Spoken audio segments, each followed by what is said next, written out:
Ladies and gentlemen, welcome to the Bullpen.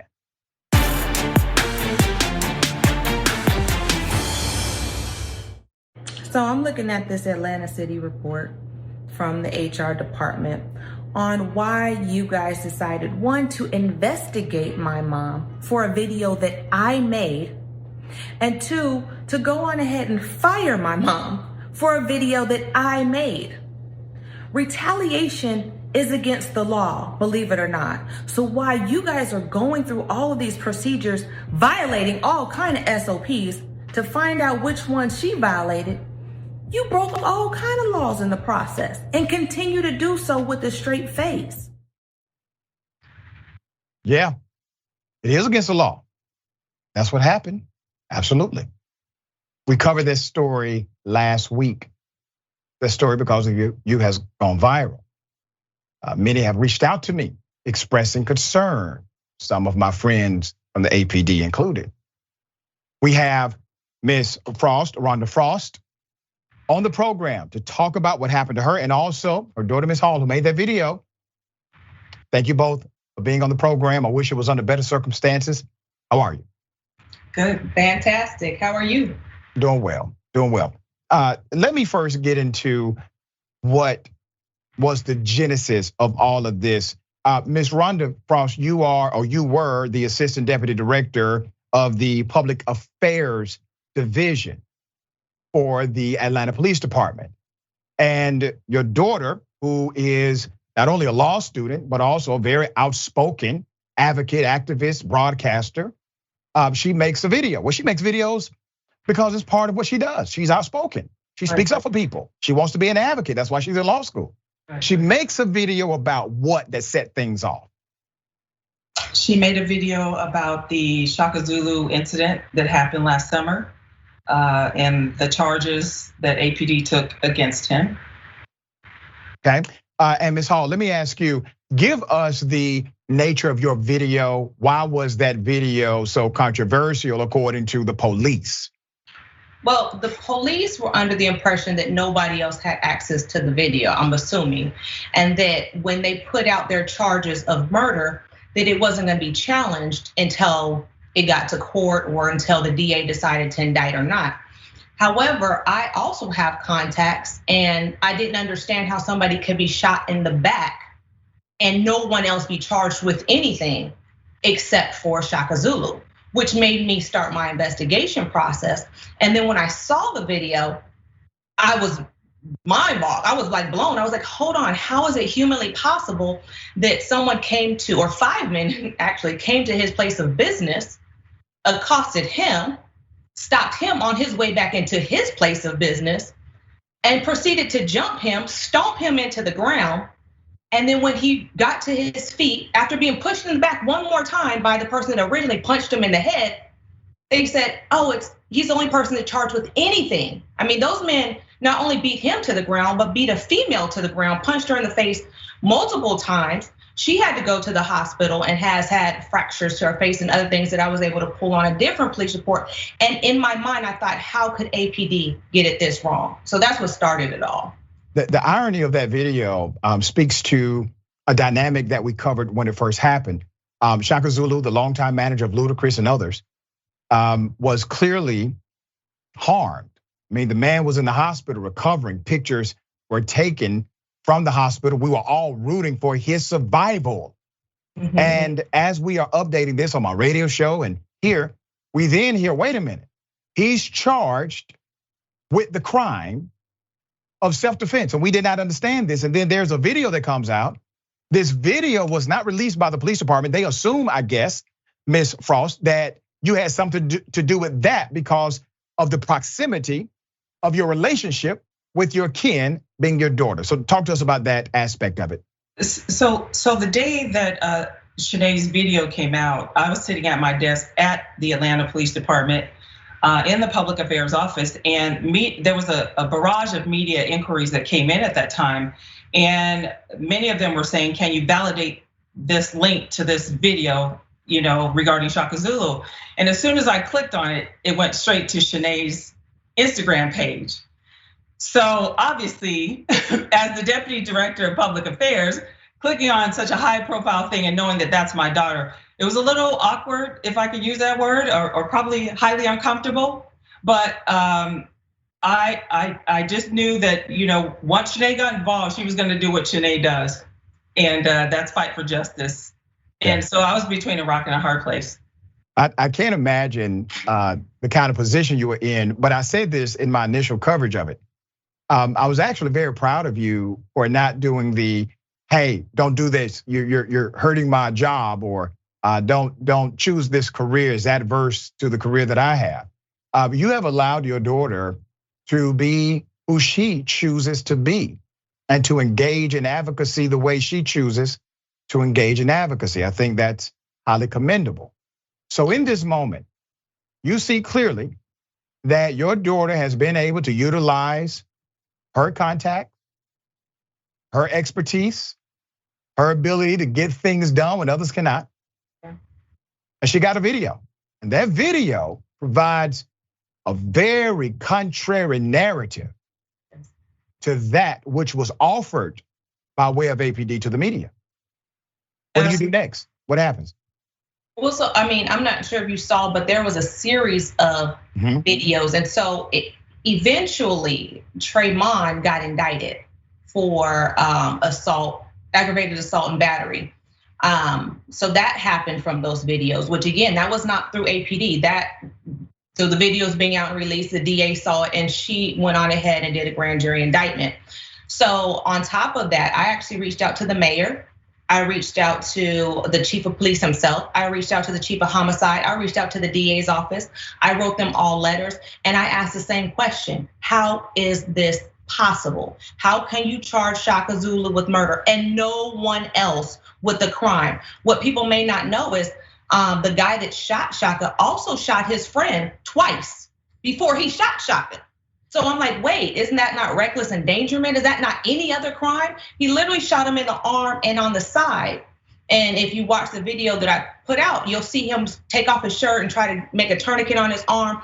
And then he eventually took himself to Piedmont Hospital. But again, I'm looking at all of this information and I'm saying, how is this possible? But what I want people to understand, because I know some comments were like, oh, you need to know your place. Your mom is in the government. You have to respect that.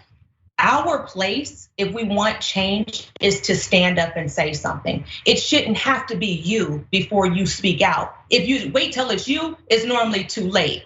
And so my position is, if I see something, I'm going to say something. And I hope that I'm wrong, but most of the time if I'm saying something, it's because I'm right and I see that there's an injustice being done. And I just ask for everybody to speak out, say something. Those people don't have to be in office.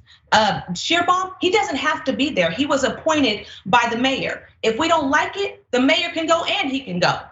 But we can't keep having our people be overcharged and oversentenced and just thrown out things. You know what I'm saying? It doesn't make any sense. And we the people have to stand up for change, not the government, not the police. That's not what they do.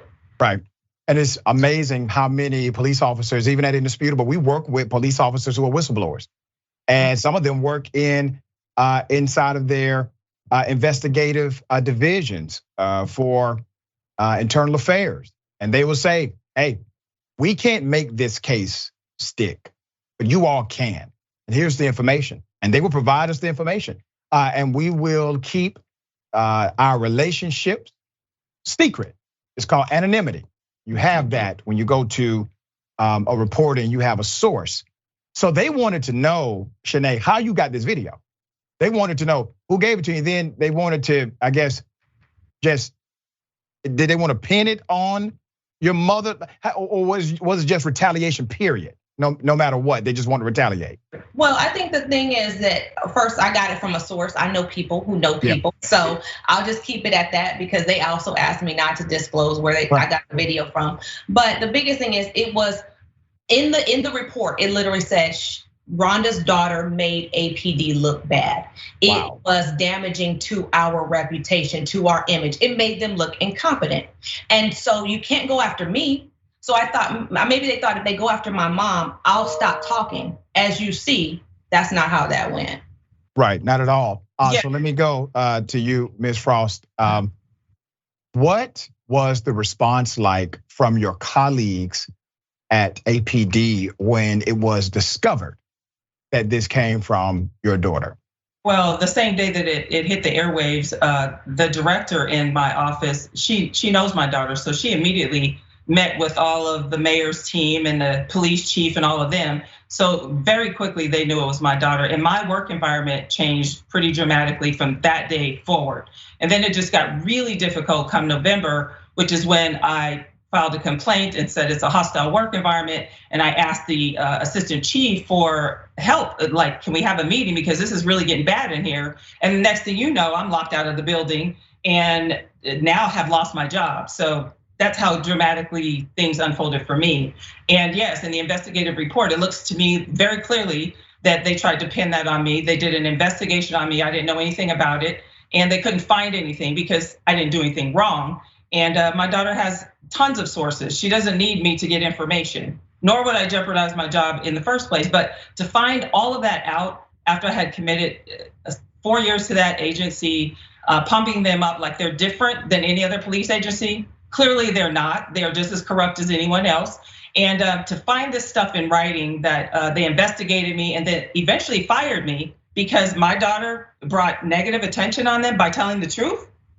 That's not a place I want to work anyway. But you know what, Dr. Richey, let me just chime in one thing. What people don't know, or APD, I wish they knew, is my mom was amongst the loyal in the sense of she would not do anything to hurt her. That's just not her. Like if we want to go rob a 7-Eleven, I'm not walking out with a free Slurpee. My mom is not doing anything off kill. That's not even her nature. She's extremely by the board.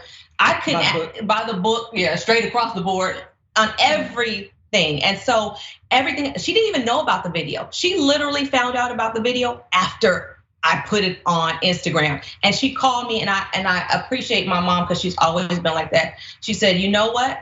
I'm proud of you.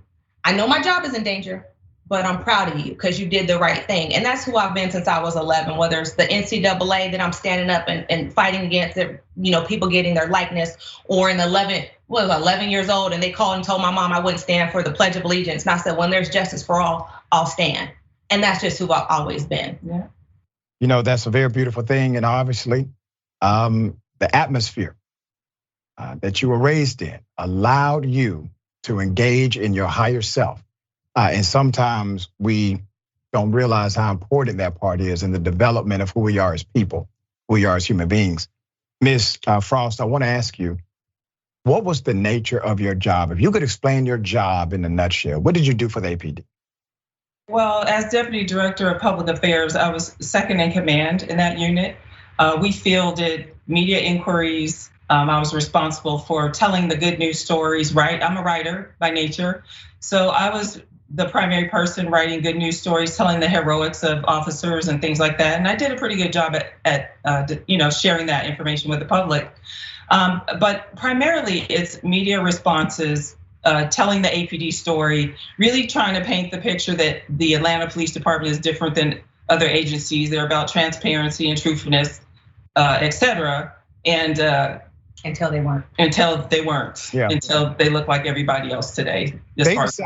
They decided to basically let you go under the guise of reduction of force, is right. What they said. So they didn't do it like with cause because you did A, B, and C. They called it reduction of force. Explain that to us. Well, yeah, they did, and quite frankly, that was shocking to me when the human resources director and a police sergeant showed up at my door while I was already on leave that no one would explain. And I did an open records request asking how many other people were on this reduction in force, and it's been 3 weeks and they haven't been able to answer that. That's a legal term to say that this is the reason we're getting rid of this position, but the problem is, it wasn't even 2 weeks after I left or that they put me on that notice that they hired someone else behind me making $10,000 a month. And then they placed there's 3 more positions on the website right now that are in that same level and same pay range. So they reduced my position, but they gained 3 new positions and they hired somebody behind me. So there's something, the math isn't mathing, as they say, that's just not coming together. Yeah, all right. I know your daughter, who is a soon-to-be legal counselor, can see all of the opportunities here to commit a filing. I assume a lawsuit is coming. We're working on some stuff. Well, you know that there's a protocol. So the anti-litem notice is on the way. Just start there, and then 60 days after that. But we'll see how they decide to handle it. Again, I'm looking at Andre Dickens right now to see if he steps up or if he allows this to continue to go on. Because if you allow this to go on with people that are known in the community, with somebody at the level of a Chaka Zulu, with my mom. And the thing is, if you walked into APD, you would see the mayor's picture, like Chada's picture, my mom's picture, and the chief. Like those were this is the hierarchy. And if you would do that to her because I spoke out, what are you doing to the people that have no money? What are you doing to the people that have no resources? No platform. That have no platform, that don't have a Shanae in their corner? What are you doing to those people? And so if this is okay with Mayor Dickens, and if this is okay with Shearbaum, I'm afraid for everybody in the city of Atlanta and in Fulton County, because if this is okay, this is the standard you set, trust and believe there are so many more people in lower positions that are being railroaded and overcharged with stuff they probably didn't even do. This makes people not trust APD or police. And let me just say this, I know you're short on time. When I was going through this last 8 months of being on leave where I didn't understand what was going on, before I got my hands on the investigative report, I wrote the mayor's office in his top 3 or 4 people. I wrote the HR commissioner, who's an employment lawyer. I wrote so many emails, and my paper trail is so strong, and nobody intervened. Nobody said anything. It's almost like they were all under the same direction that this is going to happen no matter whether it's right or wrong, and nobody can do anything about it. It was the most disheartening experience that I've ever had in my life. And I never felt more powerless because they had all the power and nobody was coming to my aid. And I just couldn't believe that that was real. I just couldn't. I didn't know that it was legal. You could lock people out of their office without cause. I didn't know that you could put people on extended leave and don't tell them why. I didn't know that was possible until I got to APD. Yeah, well, the police believe they can kill people unarmed, unprovoked. Right, apparently, right. With it, right? Yeah. So, and the anti-litem notice that Ms. Hall is talking about refers to a document you have to send to government entities in order to let them know that lawsuit is coming. It is a requirement of the administrative protocol. What happens next, Ms. Frost? You know, I'm not really sure. Yesterday was my last day with the city of Atlanta. At 59 years old, that's a very scary thought because I imagined I was gonna retire from APD. I was doing a great job, all my evaluations were great. And I did great work wrote stuff that went viral and it really brought good attention to them. And so for this to happen in the middle of my life when I'm this close to getting towards retirement, I'm not really sure, but I'm not afraid. You know, I have education, I have extensive experience, and I know that something great has to come from this. I just feel it in my spirit. And then with this one next to me, I know it's gonna be all right. It's gonna be fun. Know that. You know, the universe has a way of rewarding courage.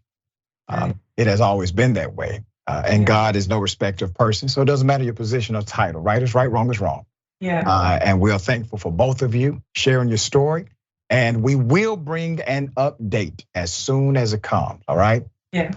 Thank you so much, Dr. Richey. I appreciate you. I appreciate you because there hasn't been a lot of people, and I know a lot of people, I was in media for a long time, that stood up and took this opportunity to get this story told like you did. So for you to be a Black man and for you to hear this story and step out and say, I'm gonna be the one to talk about it, I appreciate you as well. We appreciate you. Well, thank you all. You know, iron sharpens iron. Thank you very much for everything you do. Thank you so much. Take care.